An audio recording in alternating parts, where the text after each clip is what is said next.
देवों के देव महादेव की जय हो। सावन का महीना शिव भक्तों के लिए बहुत ही खास होता है। सभी शिव भक्तों को बड़े बेसब्री से श्रावण मास का इंतज़ार होता है।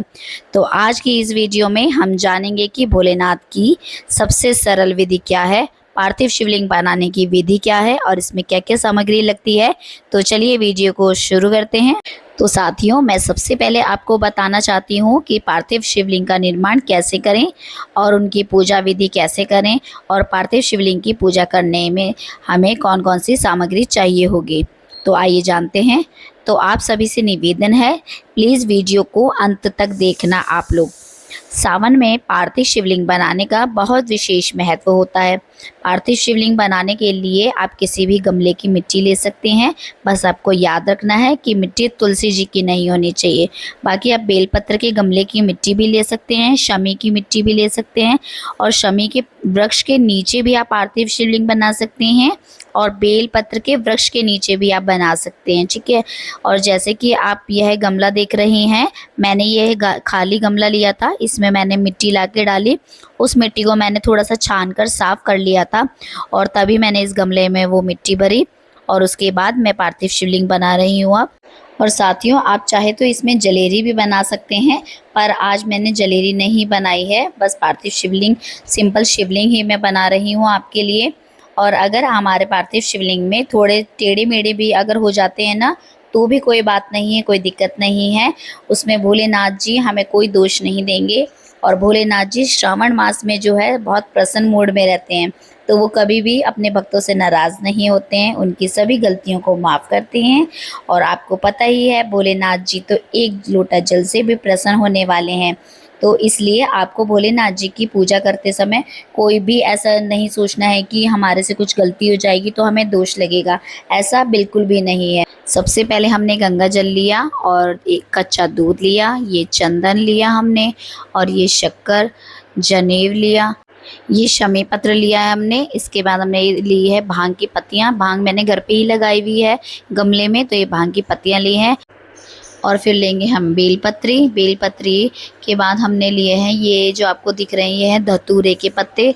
2 पत्ते तोड़े हैं मैंने धतूरे का पेड़ भी मैंने साथ ही अपने गमले में लगाया हुआ है। उसके बाद है ये अपराजिता के फूल हैं, नीले कलर के भी होते हैं और सफ़ेद रंग के भी होते हैं। ये सफ़ेद रंग के फूल लिए हैं। गेंदे का फूल है ये और कनेर का। ये कनेर मेरे घर पे नहीं लगा है, बाकी मैंने सारे फूल महादेव जी के पसंद के अपने घर पे ही लगाए हुए हैं। ये घी का दिया लिया है। साथियों, हम तिल के तेल का दीपक भी लगा सकते हैं। मैंने घी का दिया लगा रही हूँ मैं। ये साबुत उड़द है, गेहूं के दाने लिए हैं, अक्षत लिए हैं और 2 इलायची ली है, 2 लौंग का जोड़ा लिया है, 2 काली मिर्च ली है और पान के पत्ते भी मैं ले सकती थी, पर मैं पान के पत्ते आज भूल गई थी। थोड़ा दिन छिप गया था तो मैंने पान के पत्ते नहीं तोड़े। आप पान के पत्ते पे लौंग का जोड़ा और इलायची रख के भी आप अर्पित कर सकते हैं। ये थोड़ी मैंने शक्कर ली है, हरी मूंग ली है और ये लिया है मैंने कमलगट्टा। अगर आपके पास कमल का फूल नहीं है तो आप कमलगट्टा चढ़ा सकते हैं।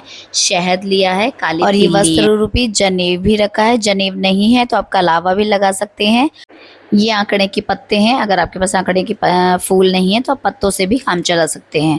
और उसके बाद जो गंगा जल मिश्रित जल था मेरे पास, उससे मैंने जलाभिषेक आरंभ किया। पहले मैंने महादेव जी का जलाभिषेक किया, उसके बाद मैं करती हूँ कच्चे दूध से। आप पंचामृत भी बना के रख सकते हैं, उसमें दूध, दही, शहद, शक्कर और काले तिल भी आप मिक्स कर सकते हैं। और यहाँ पर मैं दूध और जल से ही अभिषेक करूँगी आज। उसके बाद हम फिर से कच्चे दूध से अभिषेक करने के बाद हम जल से करेंगे। आप सभी को पता ही होगा, महादेव जी का 3 बार जलाभिषेक होता है। पहले गंगा जल से, मिश्रित जल से, फिर उसके बाद कच्चे दूध से, फिर उसके बाद आप कीजिएगा जल से, ठीक है। और आपको याद रखना है कि हमेशा जो भी आप पंचामृत से या फिर आप दूध से अभिषेक करेंगे वो आपको स्टील के लोटे से ही करना है, कांसे या पीतल के लोटे से नहीं करना है। उसके बाद हमने पीला चंदन लिया था, पीले चंदन से हम तिलक करेंगे महादेव जी का। और आप भस्म भी यूज़ कर सकते हैं, भस्म से कर सकते हैं, सफ़ेद चंदन से कर सकते हैं। मेरे पास नंदी महाराज जी भी थे क्योंकि मैंने शालिग्राम जी भी रखे रखे हैं अपने तुलसी के गमले में, तो मैंने यहाँ नंदी जी भी विराजमान किए थे। फिर उसके बाद वस्त्र रूपी हम जनेऊ अर्पित करेंगे। आपके पास जनेऊ नहीं है तो आप कलावा भी अर्पित कर सकते हैं महादेव जी को। और महादेव जी को जो है सफ़ेद रंग का जनेऊ भी अर्पित करते हैं। पीला वाला जनेऊ जो होता है वो गणपति जी को अर्पित होता है, ठीक है।